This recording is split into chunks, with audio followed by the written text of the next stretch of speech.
Imagine trying to govern a country that is simultaneously attempting to manage millions of refugees from a war next door while also rapidly scaling up heavy industrial steel production. Yeah, and at the exact same time, passing these really cutting-edge cybercrime laws to protect its citizens' cell phones. Right. It's like if you were sitting right here at the table with us today, you'd be looking at just a completely wild spread of sources. It really is a massive, honestly, almost overwhelming mosaic of information we have here. I mean, Yeah. we've got educational textbooks, regional agricultural maps, high-resolution photographs of heavy machinery, and even, vintage postage stamps. Yeah, I'm literally looking at a 20 paisa postage stamp from 1973 sitting right next to a glossy photo of a modern card assembly line. Which is a crazy contrast. Exactly.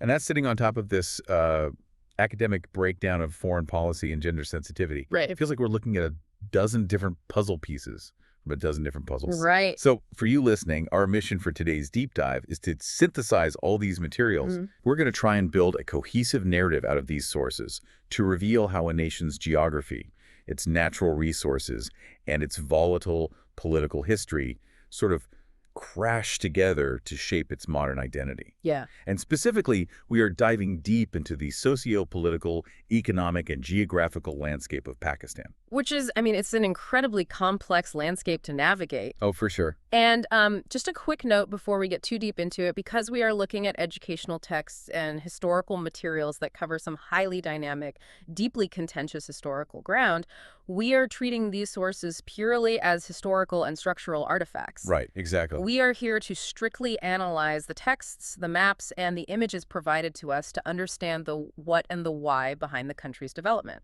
So no taking sides here. Right, exactly. We're impartially reporting the historical timeline as it's laid out in these educational sources, entirely avoiding political bias. Okay, so let's start with the literal foundation. Because before we can debate the politics or the society of a nation, we kind of have to look at the ground it actually stands on. Yeah, the literal ground. Right. The sources give us a very clear, rigid geographical bounding box for Pakistan, situated in South Asia. To the east, you have the border with India. To the north, China. To the west, you've got Afghanistan and Iran. And down to the south, the Arabian Sea. And geography is destiny, really. What do you mean by that? Well, that placement dictates absolutely everything else we're going to talk about today.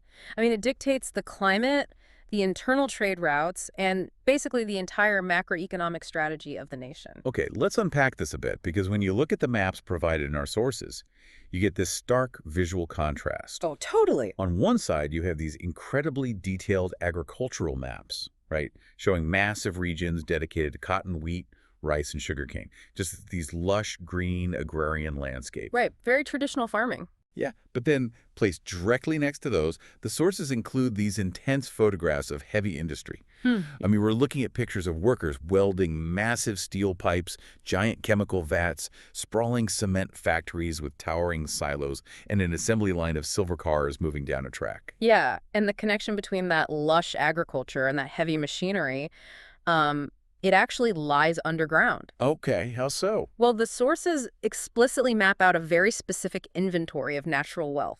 They list iron, copper, chromite, coal, gypsum, limestone, marble, and natural gas. Okay, so they have a lot of rocks in the ground. Right. But having domestic resources is obviously good, but help me understand the scale here, because a lot of countries have minerals, but they don't necessarily have car assembly lines and massive chemical vats. Exactly. Looking at these crop and mineral maps next to the photos of car manufacturing, it's like looking at a country's raw circulatory system right next to its mechanical engine. How do these specific minerals act as a catalyst for that heavy industrialization? What's fascinating here is that it acts as a macroeconomic shield. A shield. Yeah.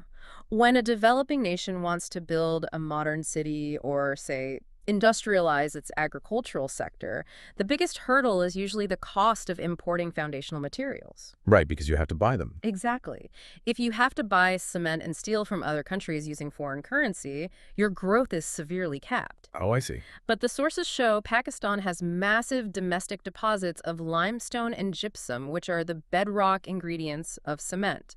They have domestic iron and chromite, which is the essential alloying element for making stainless steel. So they aren't bleeding foreign reserves just to lay the physical foundation for a factory. Right, exactly. Right. But here's my question.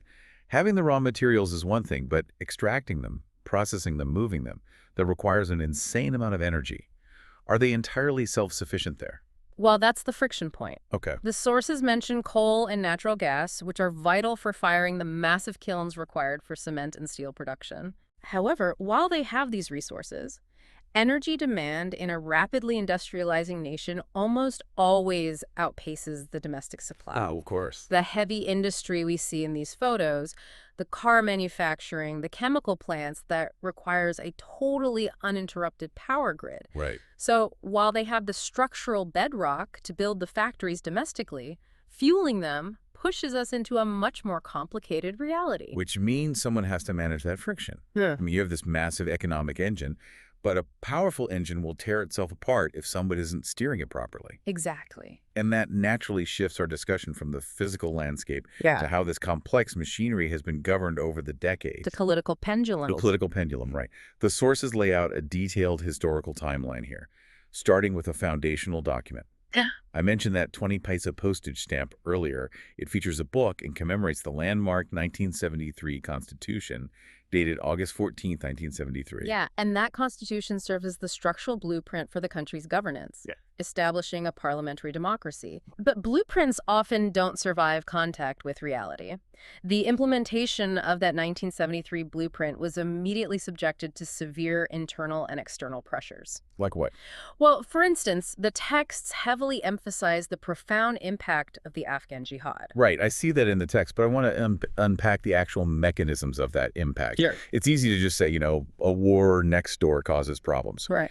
But how does a conflict across the western border fundamentally alter the internal socioeconomic fabric of Pakistan to the point that it's a major focus in these educational materials? It's really about the sheer scale of absorption. Okay. When you have a porous western border and literally millions of displaced people fleeing a conflict, it creates a massive sudden demographic shift. Wow, yeah. You're injecting millions of people into an economy that is already trying to balance its own agricultural and industrial development. It strains the water supply, the housing infrastructure, the job market. Plus, I mean, a conflict of that magnitude in the 1980s brings a massive influx of unregulated capital and weaponry into the region. Right. Precisely.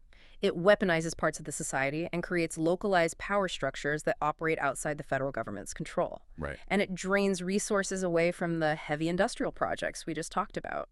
It forces the state to focus almost entirely on immediate security and crisis management.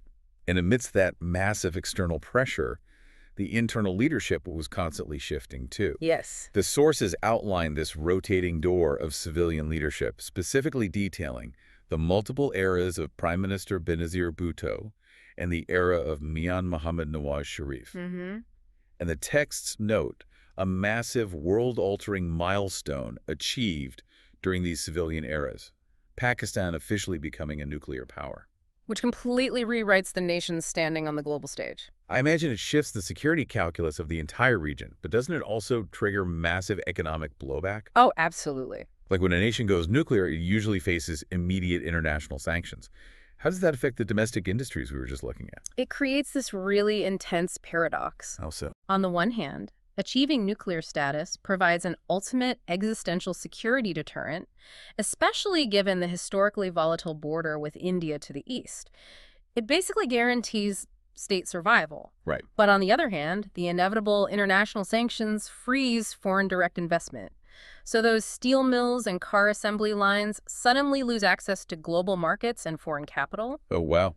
Yeah, the political leadership has to constantly weigh the price of absolute military security against the reality of severe economic isolation. And that tension seems to really snap in the timeline provided by our sources. The text moved to October 12, 1999, detailing the military takeover led by Pervez Musharraf. Yes, and the educational materials detail several major structural changes initiated during the Musharraf era. Okay. Ideologically, there was the introduction of a concept referred to in the text as enlightened moderation. Right. Economically, the timeline highlights a heavy push toward privatization and the establishment of new industries, which was guided by figures like Shaukat Aziz. And politically, the texts point to the 2002 elections aimed at restoring democracy. So what does this all mean for the everyday citizen? I'm looking at one specific policy from this era in the text that really stands out. The Local Government Plan 2000. Ah. It describes this massive devolution of power into a three-tier system: union, tehsil, and district governments. And a tehsil, for you listening, is essentially a sub-district or a county-level administration. Right, But I have to push back on this a bit. right. I see this local government plan on paper, but splitting power three ways sounds like an administrative nightmare. It definitely sounds like one. Is this devolution of power essentially like a massive corporate restructuring, Mm-hmm. pushing the decision-making from the CEO's desk down to the local branch managers so they can handle their own specific regional issues? Or does it just create 3 times the bureaucracy? Well, it's a valid skepticism, and the historical execution is always messier than the textbook theory. Right. But the mechanism behind the theory is sound. Think back to the geography we started with.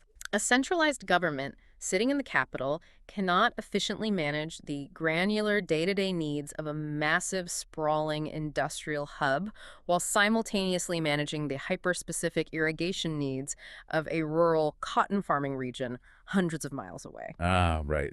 The local branch manager in the agricultural sector needs a totally different set of tools and funding than the branch manager in a heavy steel town. Exactly. By devolving power to the district, tehsil, and union levels, the goal outlined in the texts is to push financial and administrative authority as close to the actual problem as possible. That makes sense. A local district government can, theoretically, authorize road repairs for a local cement factory much faster than waiting for a federal body to approve the budget. It's an attempt to customize governance to fit that starkly contrasting physical landscape we discussed in the first section. Okay, so we have this massive industrial and agricultural engine humming internally, and we have this 3-tier internal governance structure attempting to manage it all. But a steel mill in Punjab cannot survive in a vacuum. It needs that imported energy to run, and it needs foreign markets to sell its products. Right. Suddenly, those physical borders we talked about earlier aren't just lines on a map. They dictate a very complicated foreign policy. Which is heavily detailed in the source material. Specifically in Chapter 7, the texts outline a massive, almost exhausting web of international connections. Exhausting is exactly the right word. I mean, imagine holding all these diplomatic strings simultaneously. Yeah. The sources explicitly prioritize relationships with immediate neighbors, heavily highlighting the ongoing Kashmir issue. They focus on maintaining ties with Central Asian countries, as well as vast geopolitical blocs like the OIC, the Organization of Islamic Cooperation, and SARC. And SARC being the South Asian Association for Regional Cooperation. Right. It's an intergovernmental organization essentially designed to promote economic and regional integration, conceptually similar to what the EU attempts, though operating in a much more historically fractured environment. And that's just the regional web. On top of that, the educational texts list the absolute necessity of balancing relationships with major global powers. The US, China, Britain, Russia, France, the EU, Japan, and navigating the UN. It's a lot. I'm trying to wrap my head around the sheer mechanics of this. Imagine you are holding all these strings. Let me use an analogy. Managing this foreign policy feels like managing a massive electrical grid. Okay, I like that. If you put too much load on the Chinese infrastructure side without perfectly balancing the Western trade side, you blow a transformer and the whole system goes dark. How does a country actively synthesize such incredibly diverse international priorities? If we connect this to the bigger picture, your energy grid analogy is actually perfect because it all comes back to supply, demand, and location. Okay.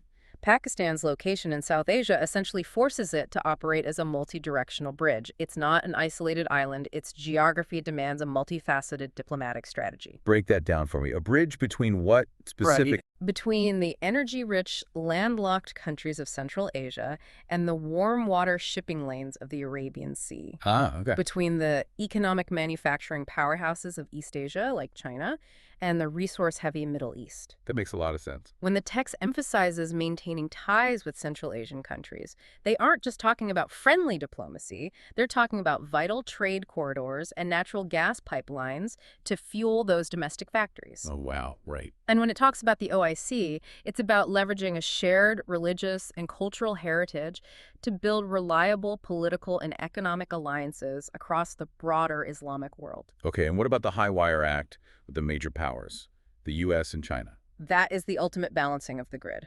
China, bordering to the north, is a vital strategic and economic partner for massive, long-term infrastructure projects. Right. They help build the actual physical roads and ports. The US and the EU, conversely, are crucial partners for security cooperation and act as massive export markets for the textiles and goods produced by the Pakistani economy. I see. The foreign policy objectives outlined in these textbooks reflect a country that cannot afford to pick just one side. It must constantly balance regional stability with the urgent, undeniable need for global economic partnerships to keep its domestic industrial engine from stalling out. It's macroeconomic survival. You simply can't run the cement factories or export the cotton without participating in that volatile global market. Exactly. All right, so we've looked at the rigid physical geography, the political pendulum swinging between civilian and military rule, and the high-wire act of foreign diplomacy. But macro geopolitics eventually trickles down to the individual. A nation isn't just its land, its politicians, or its foreign diplomats. It is the everyday society evolving within those frameworks. And this is where the source material takes a fascinating turn. We pivot from macro structures to highly localized modern social dynamics in Chapter 10. Here's where it gets really interesting because it's a massive shift in the curriculum. We've been talking about heavy industry and historical coups, but suddenly the educational texts plunge into highly modern social issues. The material explicitly focuses on defining gender, fostering gender sensitivity, and understanding Islam's perspective on the status of men and women. Right. But it doesn't leave it as just a philosophical exercise. The text details specific, actionable legislative milestones. It highlights the Punjab Women Protection Act of 2016.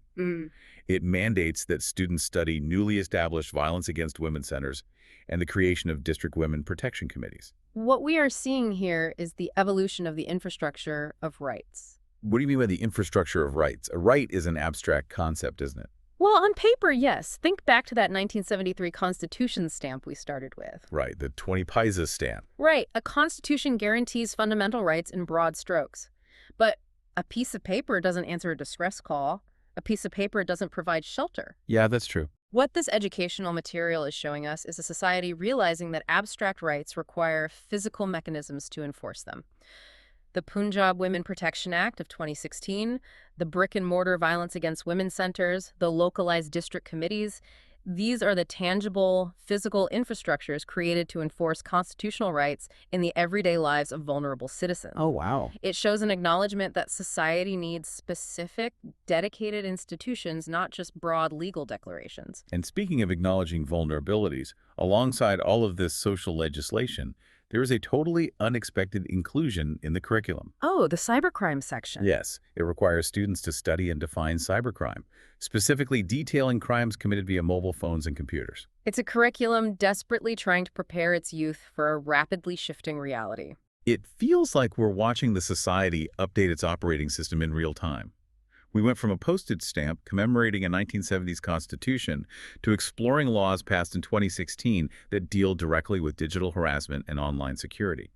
How does this legislation reflect a changing social landscape? Well, it brings us full circle in a really profound way. When we started this deep dive, we spent a lot of time defining physical borders, the highly guarded lines separating Pakistan from India, China, Afghanistan, and Iran. Right, the geography. But by including cybercrime in the same breath as domestic protection laws, the educational system is acknowledging a completely new frontier of vulnerability. The most complex border in modern Pakistan isn't just physical anymore, it's the digital border existing on millions of cell phones currently active in the country. Wow, yeah. Preparing students to understand crimes committed via computers is an admission that the 21st century citizen faces pervasive, invisible threats that the authors of that 1973 Constitution could never have possibly imagined. That is an incredible synthesis.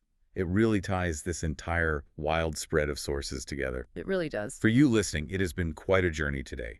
We started by looking at a map, tracing the rigid physical borders, and uncovering the incredible contrast between lush agricultural lands and the deep mineral deposits that fuel a rising heavy industry. Yeah. We navigated the friction of a political pendulum constantly swinging under the weight of refugee crises, nuclear milestones, and massive structural reforms aimed at devolving power to local districts. And we examined the exhausting, multi-directional balancing act of its foreign policy, operating as a vital bridge between Eastern manufacturing, Western markets, and Middle Eastern energy. Exactly. And finally, we looked at how the macro-level history trickles down to the individual, how society is actively racing to modernize itself, building physical centers to protect vulnerable populations, and writing new legal codes to defend its citizens against the borderless threats of the digital age. If I can leave you with one final thought to ponder as you step away from this deep dive today. Go When you look at this entire picture,